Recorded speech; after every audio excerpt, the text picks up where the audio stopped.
A useful utility to manage node containers is CRI-CTL. So why would you want to use it? Well, all pods are started as containers on the nodes. And CRI-CTL is a generic tool that communicates to the container runtime to get information about running containers. And as such, you can use it as a replacement for generic tools like Docker and Podman. So that means that for basic container management and investigation, you don't need Docker and Podman, you just need CRI-CTL. To use it, you will need to set a runtime endpoint and an image endpoint. The most convenient way to do so is by defining the etc CRI-CTL YAML file on the nodes where you want to run CRI-CTL. In the course Git repository, I'm providing an example of this YAML file. Probably you want to fetch this YAML file so that you don't have to create it for yourself. All right, let me continue and let me show you some CRI-CTL. Here on the slide, you can see the commands that I'm going to run for you. So let me start with sudo CRI-CTL ps, which is showing the different containers that are running. It's also giving some warnings and errors. So what are these warnings about? Runtime connect using default endpoints. Okay, that's the default endpoints. And you should set the endpoint instead. Well, it's giving us information, so what do we care? And there we have an error, unable to determine a runtime API version, an error while dialing into dockershim.sock and dockershim.sock. So that's a connection that it can't make. Now, this is what you can fix by using the CRI-CTL YAML file. So let's go into the course Git repository and do sudo cp of CRI-CTL YAML to etc.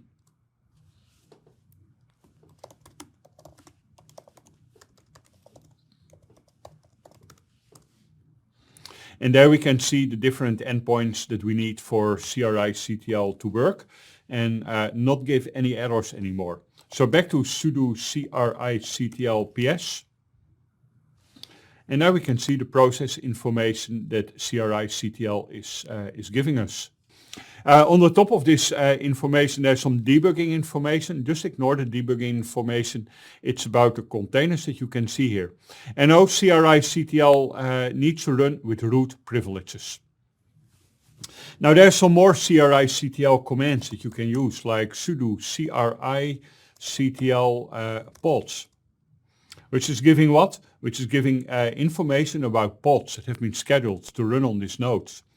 Another nice thing that you can do with CRI-CTL is inspect. You can inspect containers, not pods. So sudo CRI-CTL ps is where you would start to find the name of the container that you want to run. So here we can see that these names are not unique. So we have multiple Nginx, no less than 5 different Nginx containers. That doesn't work. And as these names are not unique, we need a unique identifier. And the unique identifier, that would be the container ID that is listed in the first column. So sudo CRI-CTL inspect on this specific container ID is giving me all of this. Oh boy, that's a lot of code in JSON format. You want to read the JSON, pipe it through less so that you can forward screen by screen and figure out if you find anything that is useful for troubleshooting containerized workloads on your environment. You can also manage images. So sudo CRI-CTL images is showing images that are currently available. And you can fetch images as well. So if you want to make sure that an image is preloaded, sudo CRI-CTL pull on docker.io/library/mysql, for instance. And that's going to pull the image for you. That will take a while, depending on the size of the image, but once it's done, the image will be here.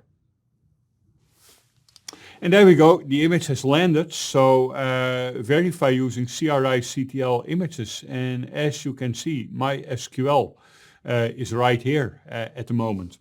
These are just some common commands that you can do using crictl. You want more information, crictl --help.